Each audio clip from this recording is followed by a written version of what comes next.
بسم اللہ الرحمن الرحیم۔ جامعۃ الرشید کے جو مفتی صاحب ہیں، مفتی عبدالرحیم صاحب حفظہ اللہ تعالی، ان کی ایک ویڈیو جو ہے گردش کر رہی ہے، اور بہت سے حضرات اس کو شیئر بھی کر رہے ہیں، بہت سے حضرات نے اس کو بھیجا بھی ہے کہ اس پہ تبصرہ کیا جائے، اس لیے کہ اس ویڈیو کے اندر اس طرح کے جملے آ گئے ہیں کہ انگریزوں کی جب حکومت تھی تو انگریزوں سے دارالعلوم دیوبند کو نہ صرف چندہ آیا کرتا تھا، بلکہ حضرت حافظ محمد احمد صاحب جو تھے وہ انگریزوں کے گویا کی ملازمت بھی کیا کرتے تھے۔ اس طرح کا تاثر جو ہے اس ویڈیو سے دینے کی کوشش کی جا رہی ہے۔ تو جب اس ویڈیو کو دیکھا گیا تو ذہن میں یہی بات آئی کہ مفتی صاحب ایسی بات کیسے فرما سکتے ہیں؟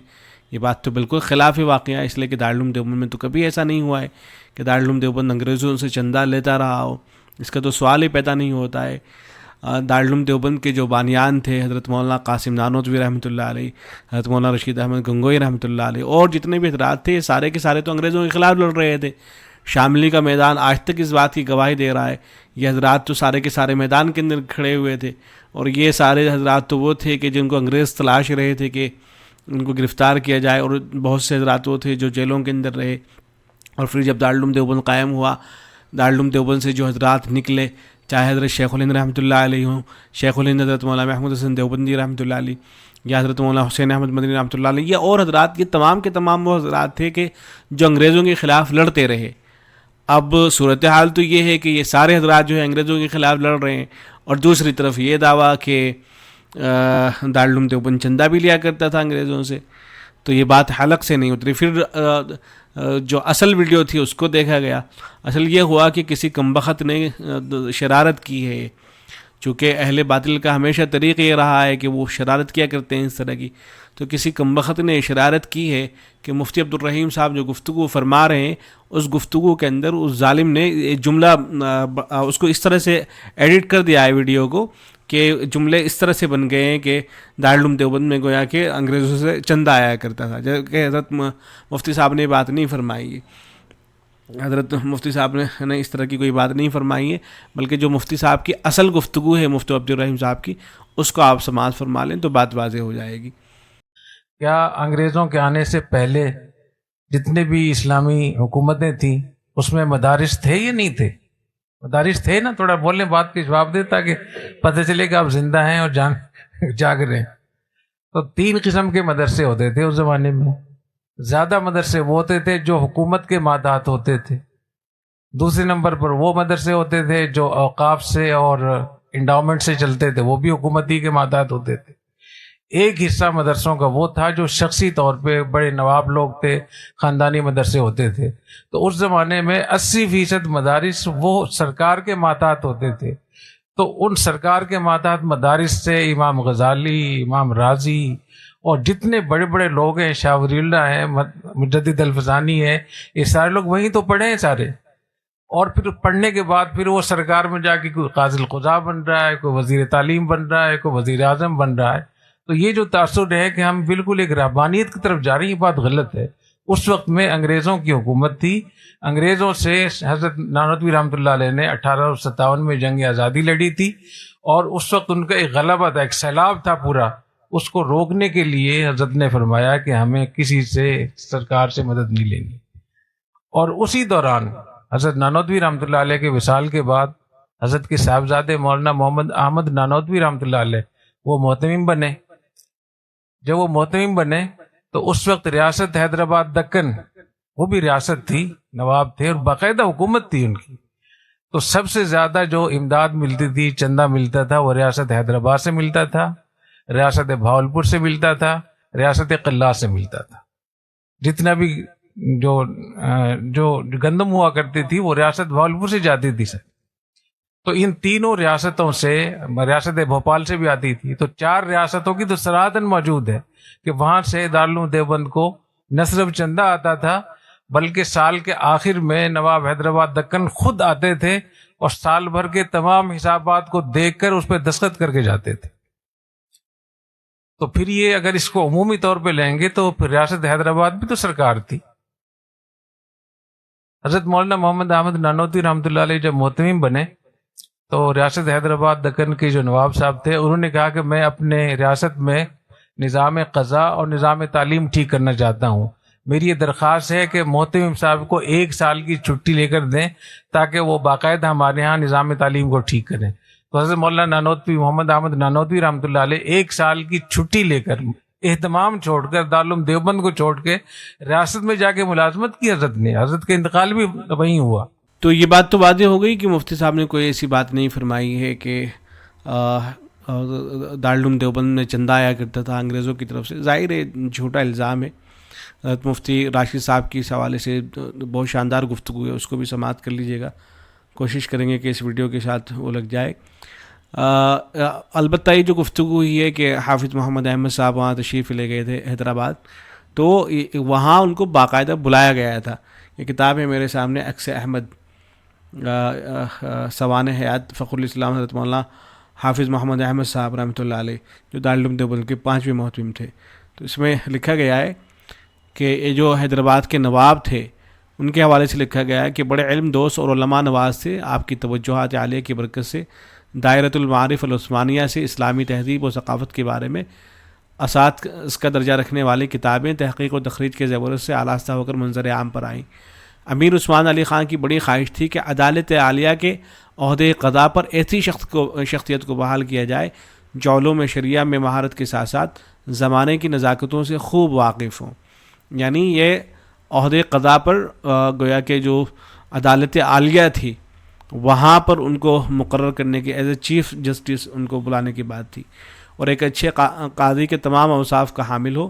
نظام دکن کی نظر حضرت فخر الاسلام رحمۃ اللہ علیہ پر پڑی اور اکابر کے مشورے سے یہی پایا کہ درخواست مسترد نہ کی جائے, اور اس کی سب سے بڑی وجہ ریاست دکن اور دارالعلوم دیوبند کے دیرینہ تعلقات تھے. تو یہ تعلقات جو تھے, جو نظام دکن تھے, ان کے ساتھ میں تعلقات تھے. اس کا انگریزوں سے کوئی لینا دینا نہیں تھا. جیسا کہ وہ ویڈیو جو ایڈٹ کی گئی ہے تو اس میں جو ہے اس سے یہی بات معلوم ہو رہی ہے کہ گویا کہ انگریزوں کی ملازمت کے لیے گئے تھے حضرت مولانا حافظ محمد احمد صاحب. تو یہ بالکل بکواس باتیں ہیں. اور یہ جو نظام تھے تو یہ صرف دارالعلوم دیوبند ہی کو تعاون نہیں کیا کرتے تھے, بلکہ اور بہت سے ادارے تھے جن کا وہ تعاون کیا کرتے تھے. جیسے خود جامعہ نظامیہ حیدرآباد کے اندر جو اس وقت غالباً بریلوی حضرات ہی اس کا سارا نظام دیکھتے ہیں, تو یہ جو ادارہ تھا تو اس کو ابھی تعاون کیا کرتے تھے. ایسے ہی دارالعلوم دیوبند کا بھی وہ تعاون کیا کرتے تھے, اور انہوں نے بنارس ہندو یونیورسٹی کے لیے 10 لاکھ روپے, علی گڑھ مسلم یونیورسٹی کے لیے 5 لاکھ روپے عطا کیا. ایسے ہی جامعہ عثمانیہ بنوائی انہوں نے. ایسے ہی بھارت چین کی جب جنگ ہوئی تو اس میں تعاون کیا انہوں نے. جامعہ مسجد دہلی کو عطیہ کیا, مسجد اقصیٰ کو عطیہ کیا. تو یہ تعاون کیا کرتے تھے. ایسے دارالعلوم دیوبند کو بھی انہوں نے جو ہے تعاون کیا تھا. تو انگریزوں سے اس کا کوئی لینا دینا نہیں تھا. اصل یہ جو حضرت مفتی صاحب کی جو گفتگو چل رہی ہے, یہ گفتگو چل رہی ہے اس سے متعلق کہ وہاں جو پڑوسی ملک ہے اس میں علماء کی 2 رائے ہو گئی ہیں اس وقت. ایک رائے تو یہ ہے کہ حکومت سے وظیفہ لینا چاہیے, اور دوسری رائے یہ ہے کہ نہیں, حکومت سے وظیفہ نہ لیا جائے. تو مفتی صاحب کی رائے, مفتی عبدالرحیم صاحب کی جو رائے ہے وہ یہی ہے کہ حکومت اگر اس طرح کا تعاون کر رہی ہے تو اس کو لینے میں کوئی حرج کی بات نہیں ہے. اور اس لیے وہ مثالیں دے رہے ہیں کہ بھئی آزادی سے پہلے بھی تو بہت سے حکومتوں, جو اسلامی حکومتیں ہوا کرتی تھیں, ان کے تحت بہت سے ادارے چلا کرتے تھے اور فلاں تعلقات تھے. تو اس لیے حضرت جو ہے وہ گفتگو فرما رہے ہیں.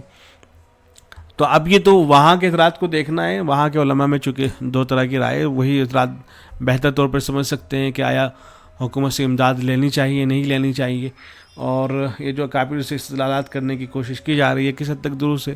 باقی یہ کہ دارالعلوم دیوبند کا جو نقطہ نظر رہا ہے وہ یہی رہا ہے کہ جو حکومتیں ہوتی ہیں ان کے تعاون سے جو ہے گریز کیا جائے. چنانچہ حضرت قاری طیب صاحب رحمۃ اللہ علیہ, حضرت نے جو دارالعلوم دیوبند کا نصب العین ہے اس کی تشریح کرتے ہوئے یہ فرمایا ہے. آزادی کے حوالے سے گفتگو ایک تو کہ دارالعلوم دیوبند کا جو قیام عمل میں آیا ہے, ایک تو آزادی ہے کہ دارالعلوم دیوبند مکمل طور پر بیرونی غلامی کے خلاف ہے. اس کا نظام تعلیم و تربیت, اس کا نظام مالیات اور اس کا نظام اجتماعی سراسر آزاد ہے. دنیا میں یہ پہلی جامعہ ہے جس کے سامنے حکومت نے 12 پیشکش کی, مگر اس نے لاکھوں روپیوں کی پیشکش کرنے سے انکار کر دیا. تو دارالعلوم دیوبند کا شروع ہی سے موقف یہ رہا ہے کہ حکومتوں کا جو تعاون ہے ان پر انحصار نہ کیا جائے. چنانچہ جو اصول حج گانا ہے ان کے اندر بھی اس بات کی صراحت موجود ہے. اس میں لکھا گیا ہے کہ اس مدرسے میں جب تک آمدنی کی کوئی سبیل یقینی نہیں ہے تب تک یہ مدرسہ انشاءاللہ بشرط توجہ اللہ اسی طرح چلے گا. اور اگر کوئی آمدنی ایسی یقینی حاصل ہو گئی جیسے جاگیر یا کارخانہ تجارت یا کسی امیر محکم القول کا وعدہ، تو پھر یوں نظر آتا ہے کہ یہ خوف و رجا جو سرمایہ رجوع اللہ ہے ہاتھ سے جاتا رہے گا اور امداد غیبی موقوف ہو جائے گی اور کارکنوں میں باہم نزاع پیدا ہو جائے گا. القصہ آمدنی اور تعمیر وغیرہ میں ایک نو کی بے سر و سامانی ملحوظ رہے. یہ دارالعلوم دیوبند کے جو بانیان تھے ان کا نقطہ نظر یہ تھا. 7ویں نمبر پر لکھا گیا ہے کہ سرگا کی شرکت اور سرکار کی شرکت اور عمرہ کی شرکت بھی زیادہ مضر معلوم ہوتی ہے. اور 8ویں نمبر پر لکھا گیا ہے کہ تا مقدور ایسے لوگوں کا چندہ موجب برکت معلوم ہوتا ہے جن کو اپنے چندے سے امید ناموری نہ ہو. بالجملہ حسن نیت اہل چندہ زیادہ پائیداری کا سامان معلوم ہوتا ہے. تو دارالعلوم دیوبند کا شروع سے موقف یہی رہا ہے کہ کسی کے چندے پر انحصار نہ کیا جائے، حکومتوں سے کچھ نہ لیا جائے. اسی طریقے سے دارالعلوم دیوبند کا ابھی بھی یہی موقف ہے. باقی وہاں کے جو حضرات ہیں پڑوسی ملک کے، ان کی کیا رائے بننی ہے، کیا ان کا نقطہ نظر ہے، وہاں کے حضرات جانے. میں نے تو اس کی وضاحت کر دی کہ یہ جو دارالعلوم دیوبند کے حوالے سے اس طرح کی باتیں ویڈیو کو ایڈٹ کر کے پھیلانے کی کوشش کی جا رہی تھی کہ دارالعلوم دیوبند میں گویا کہ انگریزوں کی طرف سے چندہ لیا جاتا تھا، تو یہ بالکل بکواس بات ہے، کوئی اس کی حقیقت نہیں ہے. دارالعلوم دیوبند میں شیخ الحدیث تھے حضرت مولانا حسین احمد مدنی رحمۃ اللہ علیہ. انگریز ان سے ڈرتا تھا بہت زیادہ، پورے ملک میں جا کر انگریزوں کو للکار، ڈرتے نہیں تھے، شیر کی طرح دہاڑتے تھے. تو انگریزوں نے سوچا ان کو دارالعلوم دیوبند سے نکلوا دیا جائے. اگر یہ دارالعلوم دیوبند سے نکل جائیں گے تو ایک تو دارالعلوم دیوبند کا اسٹیج بہت بڑا اور دوسرے ان کی شخصیت بہت بڑی، دونوں مل کر بڑی طاقت ہو جاتی ہے اور ہمیں نقصان بہت ہوتا. کم سے کم ان کو دارالعلوم سے نکلوا دیا جائے تاکہ ان کی آواز میں وہ زور نہ رہے. کم سے کم دارالعلوم کے شیخ الحدیث تو نہیں رہیں گے. لیکن چونکہ دارالعلوم دیوبند انگریزوں سے ایک پیسہ نہیں لیتا تھا تو انگریز اس پر کوئی آرڈر بھی نہیں دے سکتا تھا. حیدرآباد کے نواب جو انگریزوں کے طرفدار تھے، انگریزوں سے ملے ہوئے تھے، انگریزوں نے حیدرآباد کے نواب کو آمادہ کیا کہ آپ دارالعلوم دیوبند میں چندہ دیتے ہیں، آپ کا اثر و رسوخ ہے، آپ اپنے اثر و رسوخ کو استعمال کر کے مولانا مدنی جو ہمارے سب سے بڑے مخالف ہیں دارالعلوم دیوبند سے ان کو نکلوا دیجیے. یہ حیدرآباد کے نواب سے انگریزوں نے کہا. نواب نے نہ آؤ دیکھا نہ تو اتنا لمبا خط لکھا. اور دارالعلوم دیوبند کے محتمم حکیم الاسلام قاری طیب صاحب رحمۃ اللہ علیہ تھے. خط یہ لکھا، محتمم صاحب کو معلوم ہو کہ مولانا مدنی کو مدرسے سے نکال دیا جائے، اگر ان کو نہیں نکالا جائے گا تو ہم اتنی بڑی رقم جو چندے میں دیتے بند کر دیں گے. حضرت قاری طیب صاحب کو ان بوڑھوں نے دیکھا ہوگا، حکیم الاسلام تھے، بڑی ہی لطافت کی باتیں ان کی زبان سے نکلتی تھیں. چنانچہ حضرت نے جواب دیا، انگریزوں کو معلوم ہو، نواب حیدرآباد کو معلوم ہو کہ مولانا مدنی کا مدرسے میں رہنا انگریزوں کے لیے بہت مفید ہے. کیوں؟ ہم ان کو ہفتے میں 6 دن چھٹی نہیں دیتے، بخاری اور ترمذی پڑھواتے ہیں، جمعے کے 1 دن چھٹی کے ملتے ہیں، ملک میں کہیں جا کر انگریزوں کو للکارتے ہیں. تو اگر ہم نے ان کو مدرسے سے نکال دیا تو ان کا پورا ہفتہ خالی ہو جائے گا، اور جب پورا ہفتہ خالی ہوگا تو 1 دن کے بجائے 7 دن ہفتے میں مخالفت کریں گے. اور جب 7 دن مخالفت کریں گے تو انگریز کو اگر 7 سال میں جانا تو 1 ہی سال میں جانا پڑ جائے گا. اس لیے انگریزوں کی بھی بھلائی اسی میں ہے کہ شیر کو پنجڑے میں بند رکھا جائے اور مولانا کو مدرسے میں. یہ قاری طیب صاحب نے جواب لکھا. کچھ دنوں کے بعد شیخ الاسلام حضرت مدنی کو معلوم ہوا تو دفتر اہتمام میں تشریف لائے. حضرت قاری طیب صاحب سے کہا، قاری صاحب میرے بارے میں کیا خط آیا اور آپ نے کیا جواب دیا؟ تو قاری صاحب نے کہا، خط حیدرآباد کا خط اور اپنا جواب شیخ مدنی کے سامنے رکھ دیا. حضرت مدنی نے سنجیدگی سے، وقار و تمکنت سے مطالعہ کر کے کہا، محتمم صاحب دوسرا خط لکھیے اور یہ لکھیے کہ نواب صاحب آپ نے دھمکی دی ہے کہ آئندہ چندہ بند کر دیں گے. ہم آپ سے کہتے ہیں کہ اب تک سال سے جتنا چندہ دیا آپ نے، سارے چندے کی فہرست بھیج دیجئے، آپ کی ساری رقم واپس کر دی جائے گی. آئندہ دینا تو دور کی بات ہے، آپ کی ساری رقم واپس کر دی جائے گی. آپ سمجھتے ہیں مدرسہ آپ کے چندے سے چلتا؟ مدرسہ اللہ کی امانت ہے اور اللہ اس کو چلانے والے. علماء نے لکھا ہے کہ حضرت قاری صاحب کا جواب حکیمانہ تھا اور شیخ الاسلام کا جواب مجاہدانہ تھا.